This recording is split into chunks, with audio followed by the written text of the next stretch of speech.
Olá, alunos do primeiro ano do ensino médio do Colégio Estadual Professor Vilmar Gonçalves da Silva. Tudo bem com vocês? Tranquilos? Professor Alessandro, professor da eletiva de Geohistória. Pessoal, vamos dar continuidade ao nosso conteúdo aí, né? Falando a respeito agora dos impostos cobrados aí na capitania de Goiás, né? No período aurífero aqui do nosso estado, tá bom? Olha só, pessoal, para iniciar, a gente vai falar dentro do contexto geral aí, né, a respeito dessa cobrança, né, das práticas aí de cobrança dos impostos aí por parte aí da coroa portuguesa, né, que determinava a Real Fazenda, né, que na realidade a Real Fazenda era a cobradora de impostos aqui nas províncias de Goiás, tá bom? Bom, a Real Fazenda preocupava-se enormemente com a tributação, né? Era o órgão responsável pela coroa portuguesa de tributar, né? Cobrar os impostos, né? Das províncias, né? Os impostos eram arrecadados através da cobrança do quinto, que foi um dos principais impostos cobrados sobre o ouro, não só no Brasil, mas principalmente também aqui em Goiás, né? Para aprimorar a arrecadação e evitar a sonegação, em 1720 foram instituídas as casas de fundição, juntamente com uma lei que proibia a circulação do ouro em pó, além da delação premiada. Então, olha só, vários aspectos importantes aí foram criados, né, além do quinto, para que não houvesse a sonegação desse imposto, para que esse imposto pudesse ser pago corretamente. Foram criados locais que arrecadavam esses impostos, que eram as casas de fundição, né, e uma lei também que proibia a circulação do ouro em pó, para não facilitar, vamos dizer assim, a sonegação, tá? Essa medida aí gerou um descontentamento entre os mineradores aí, que se rebelaram lá na região de Minas Gerais, em Vila Rica, atual Ouro Preto, né? Sob a liderança de Filipe dos Santos, tá?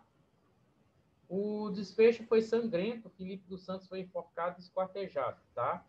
À medida que a arrecadação caía devido ao esgotamento das jazidas, a fiscalização arrochava sobre os mineradores e então foi criada um outro imposto chamado a captação. Esse imposto ele era cobrado por cabeça de escravo que o minerador possuísse, né? A Real Fazenda não admitia que o ciclo do ouro estava se esgotando, né? E quando havia a queda, né? Havia a queda de arrecadação, né? Alegava que era sonegação e implementava novas medidas fiscais aí, tá ok? Bom, o imposto típico da mineração, como eu falei para vocês, era o quinto, né, 20%, previsto já nas ordenações filipinas, instituídas em 1603. O quinto, ele nada mais era do que um imposto cobrado aí pela coroa portuguesa, que correspondia a 20% ou um quinto de todo o ouro encontrado na colônia. Tá? Esse é o percentual de pagamento, né, da extração do ouro na colônia, né, ou nas áreas, né, que tinham esse processo aí do ouro. Este imposto ele era cobrado pelas casas de fundição, onde todo o ouro era extraído e deveria ser levado, derretido e colocado em formas denominadas quinteiros, tá? Umas formas que onde o ouro era derretido e saía com esse formato, tá? No fundo da forma havia uma espécie de brasão real que ficava impresso na barrinha de ouro depois dela solidificada. O ouro quintado, né, ele era devolvido depois de descontada a parte devida à Real Fazenda. E nas Minas de Goiás variou ao longo do tempo o sistema de cobrança, tá bom? Entre 1726 e 1736, esses 10 anos aí, o quinto ele era cobrado na casa de fundição instalada em São Paulo, que facilitava a prática da sonegação e reduzia principalmente os ganhos da fazenda real. Era quase impossível fiscalizar devido às grandes distâncias que haviam entre as áreas mineradoras e essa casa de fundição em São Paulo.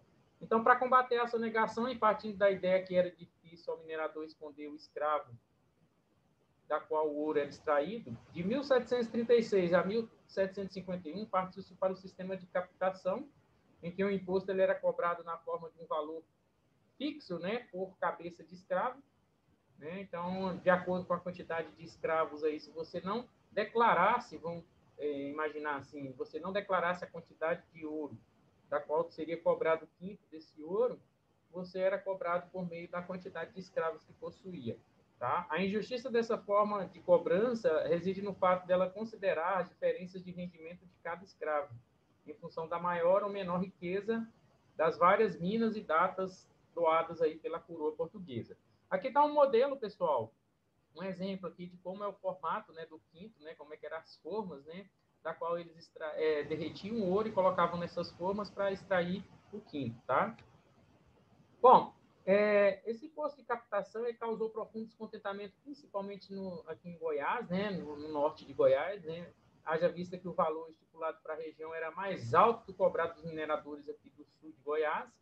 As autoridades da Real Fazenda alegavam que as minas do norte eram mais ricas, então esses mineradores do norte de Goiás, descontentes aí, né, ameaçaram se rebelar contra a autoridade do superintendente das Minas em Goiás para se subordinarem ao Maranhão, ou mesmo criarem uma nova capitania. Tá? Nascia assim o desejo da secessão, ou seja, seccionar, separar, né, de movimentos aí separatistas, né, do norte e do sul de Goiás. Pode-se considerar esse ato como fundador do desejo do separatismo, como eu acabei de falar para vocês. Né? Por fim, em 1751, retornou-se ao sistema de cobrança do quinto nas casas de fundição.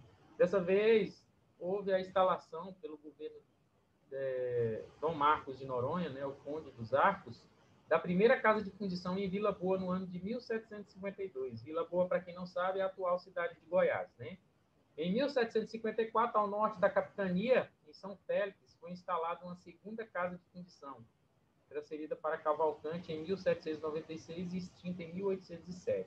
Tudo isso para buscar o quinto, né, dessa região do norte do país, né, do norte também do estado de Goiás.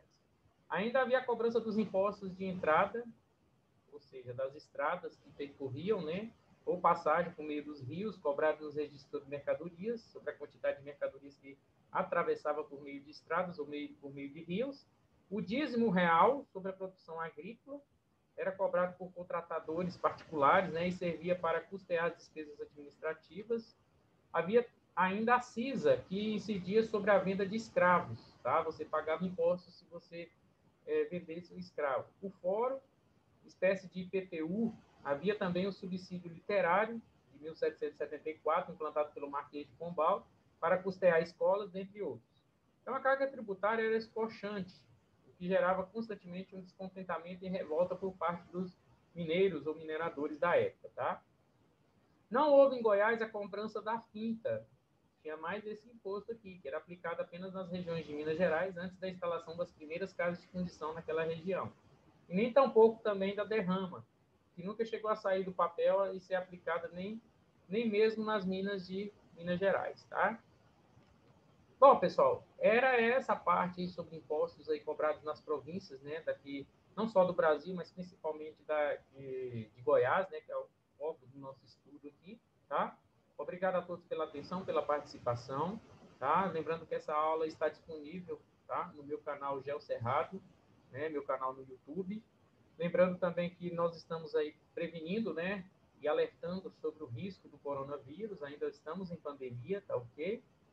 E falar para vocês que eu estou aqui à disposição via o WhatsApp nesse exato momento para atendê-los da melhor maneira possível no que vocês precisarem, né, de dúvidas a respeito do conteúdo e dos demais conteúdos que vocês necessitarem, tá ok? Forte abraço e até a próxima.